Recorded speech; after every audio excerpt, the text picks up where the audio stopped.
Hey guys, so today I kind of want to talk about some recent makeup purchases of mine, though I do not recommend spending so much money.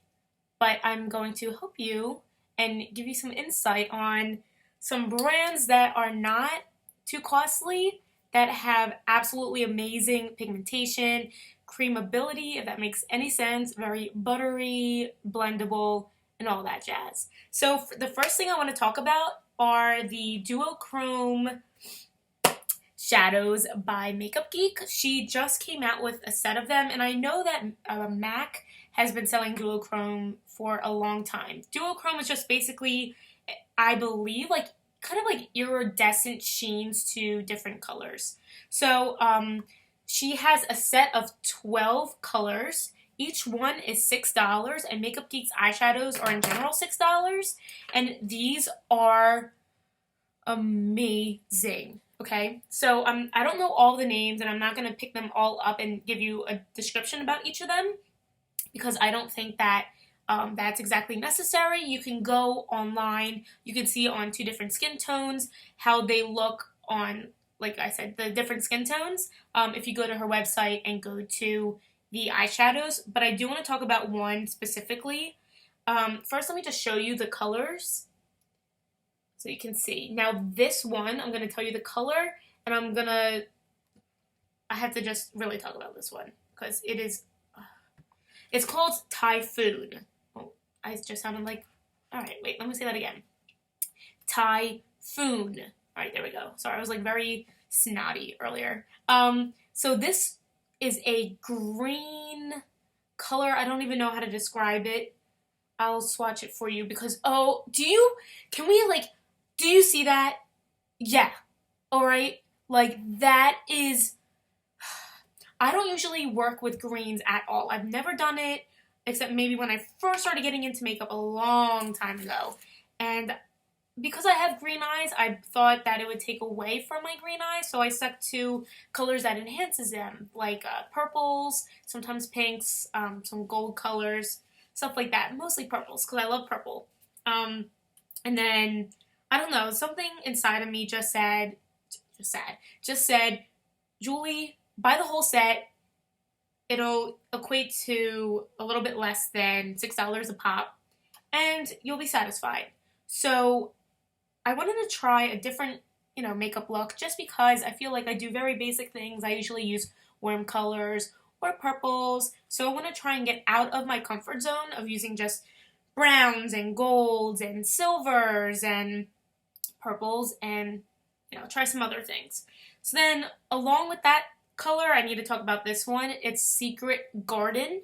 So it's kind of like this turquoise, not aqua, but like more than just a turquoise color, as you can see here maybe. So I'm going to also swatch this, and it reminds me of kind of like a mermaid tail. And I know that's probably very bizarre, and mermaid tails are generally maybe lighter than this, but this is what I see when I swatch this color.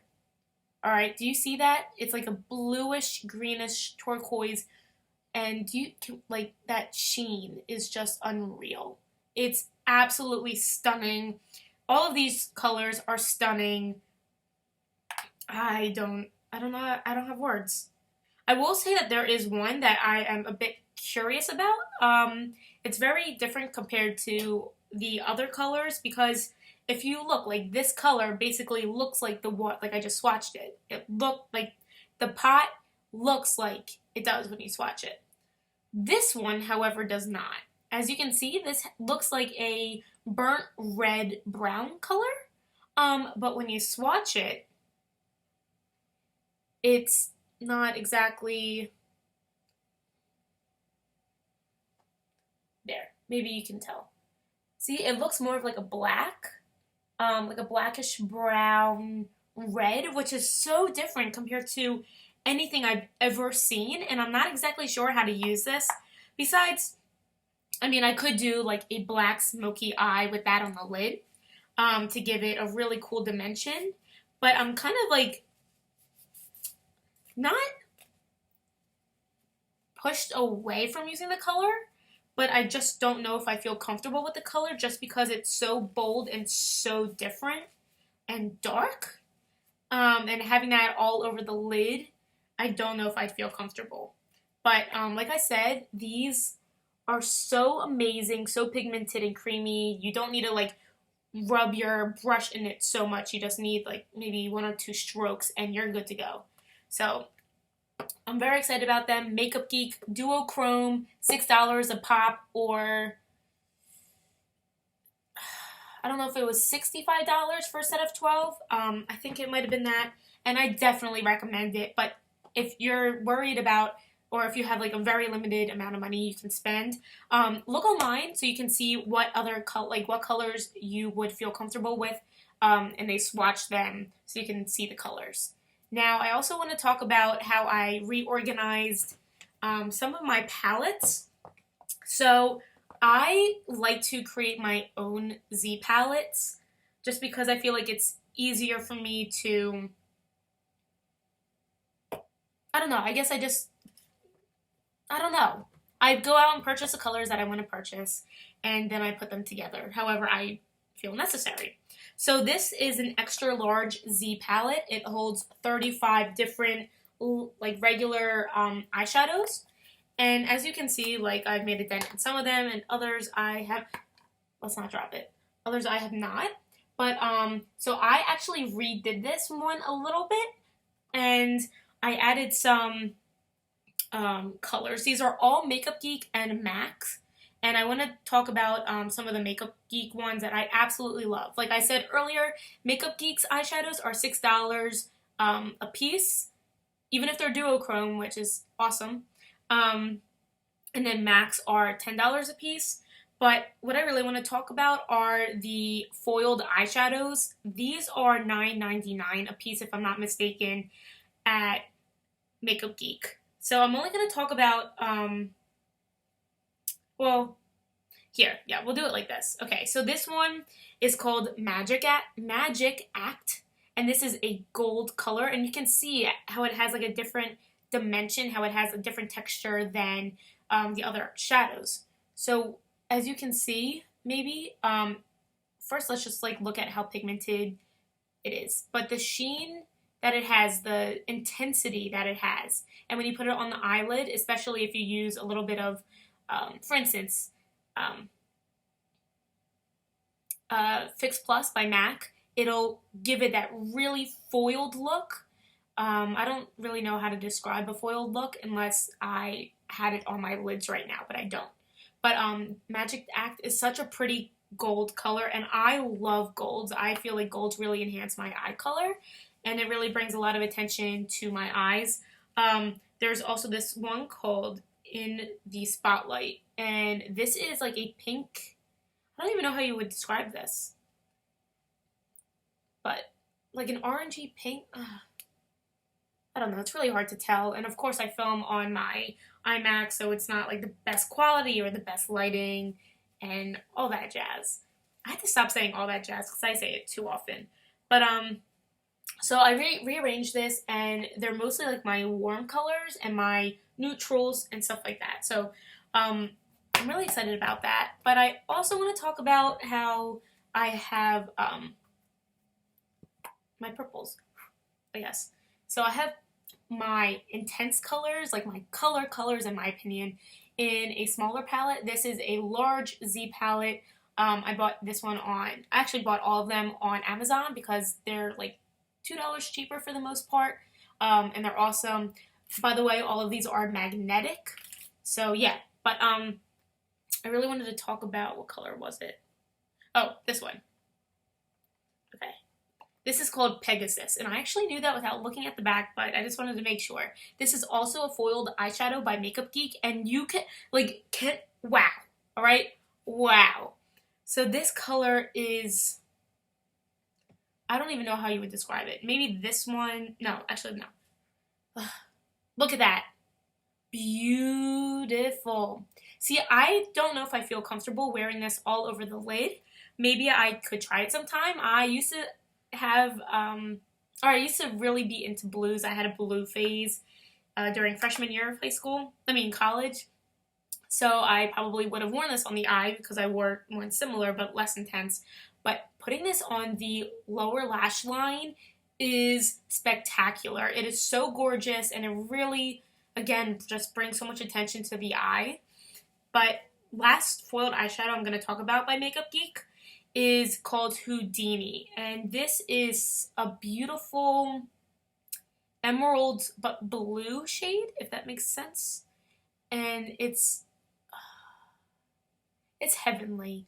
And according to Jaclyn Hill, every skin color, every skin tone, every eye color, every skin tone can wear this shade. All right, so that's why I really wanted to discuss it. I think I tried it once, but I'm not quite sure if I don't remember. But I really want to use it, and what I'm really faulty, or not faulty of, but I haven't used all the eyeshadows that I have, so I'm definitely going to try and experiment more and, branch out and actually use all the colors that I have instead of just buying more, which I know is so stupid and outrageous. Last thing I believe that I want to talk about, because I want to stay away from like lipsticks and stuff just because they are not organized and I don't have them all in front of me that I want to talk about. But I do want to talk about some blushes. Now, I used to not have like many blushes. I used to just have two. I think one is Dame by MAC and Warm Soul by MAC. And Warm Soul has been my favorite blush for the longest time. But I decided I needed like some pink shades and just other, blushes. So I went and purchased a few by Makeup Geek. I don't know all the colors off the top of my head, and I don't, again, want to go through each and every one of them. But I do want to discuss this one and another one. So this one is Romance, and it kind of reminds me of Spring Sheen. Oh, you can't even see it. Spring Sheen, which is this one by MAC. And I know it's kind of stupid to have basically the same color, but this one is, the Romance is a little less, not pigmented, but less, I guess, pigmented. I know I'm just so bad with words. Except if I sit down, type everything out, have time to think about what I want to say. So, Spring Sheen, bam, like you can see that. And it has a coral gold sheen to it, which is spectacular. I love this color. I don't really feel like it's that fall, though. I feel like this is more wearable in the spring, in the summer, stuff like that. So this one is a little bit less intense, where I feel more comfortable wearing it in the fall. Again, it might sound weird to you, but that's just how I am. I am not really the person who says, oh yeah, like I can only wear like a pinky pink in the summer. Like, I'm not that kind of person. Whenever I feel like wearing a pinky pink, I will wear a pinky pink. But I am going to try and limit myself to following some trends per each season, just so I can get a better understanding of consumer behavior and what companies are trying to enforce and all that. So that was just a color that I wanted to talk about. That's beautiful. I don't have clean hands right now, or clean fingers. But as you can see, it also has that, but it's less intense if I were to swatch the Spring Sheen. I don't know. It's just more pink-y. And then the last color, the last blush shade I want to talk about is Spellbound. And this is a very soft, rosy pink. And it doesn't come off too pinkish. It's very, like, relaxed, in my opinion, if that makes any sense again. But what I generally look for in blush is some sort of sheen or some type of glitter or something that, like, gives you that glowy effect. As you can see, I have that now, but I also have a highlighter on. But so this blush is matte, but it's so beautiful, and you can just top it off with a highlighter, even though I do usually a sheeny blush and then a highlighter just to create that extra glowy, not sparkly effect, but just that beautiful glow and sheen that attracts light, I guess, to your face. I don't know. But so those are just a few things that I wanted to discuss, and I really, really, really highly recommend checking out Makeup Geek. Makeup Geek is phenomenal. I love her products. Marlena did such a great job creating all the different colors and formulas that she has, if I may say so myself, even though I'm not the most avid makeup user as, like huge names, including Jaclyn Hill, who I love her. But I also want to talk about Morphe brushes real quick. I can go and show you a palette, but I'm not going to, unless you really wanted me to. Maybe I'll do it at a different time. But Morphe brushes, first of all, their eyeshadows, if you buy them separately, like in the little pots, like these, each one is only $2. Okay, they are highly pigmented. They are highly buttery and creamy and blendable. However, they do have a little bit of a scent to them, a scent that kind of, I believe that cheaper brands have. However, they do such an amazing job when you wear them. She has so many different colors, like colors that I would have never even touched in my life, that I have purchased in a set because they are just so different. So that's awesome. But what I really want to talk about for Morphe is their brushes. Morphe's brushes are incredible, okay? And they are so affordable. I think the one that I use for my foundation is the M349B, I believe. That could totally be wrong. And I don't know if I should link it below, just because I usually never link things because I'm so scatterbrained when it comes to doing that. And I just never, okay, whatever, I'm going to stop blabbering. So anyway, I think that one is usually $30, but I bought it for $15. And yes, it is expensive for $30, but that brush has so much density to it and so many bristles that it makes sense that it's that much. But she has crease brushes that are only like $7.99, which is so much cheaper than MAC. I believe a MAC blending brush would be like $22.99, if not more. So I would definitely highly recommend checking out Morphe brushes for their brushes, as well as their makeup palettes if you're looking for like a neutral makeup palette that you'll get a lot of wear out of. Her palettes are usually $20, and there are over 20 shadows in each palette, if I'm not mistaken. So definitely check those out. If you want to buy single eyeshadows and create your own Z palette, I highly recommend Makeup Geek. They are more expensive than $2 a piece, but the formula and the colors are just incredible. So I know that this was a very long rant, and I probably talked too broadly about each product that I wanted to discuss, but I just wanted to give you kind of like a basic background about a few companies that not many people know about that are amazing. So I hope you enjoyed this video. I hope it was helpful, and I hope to get some reviews. So let me know what you think, and if you suggest any other brand that is like amazing and cheaper than like MAC or Urban Decay, let me know. Comment below, share, so let other people know as well. All right, I'll talk to you guys later. Bye.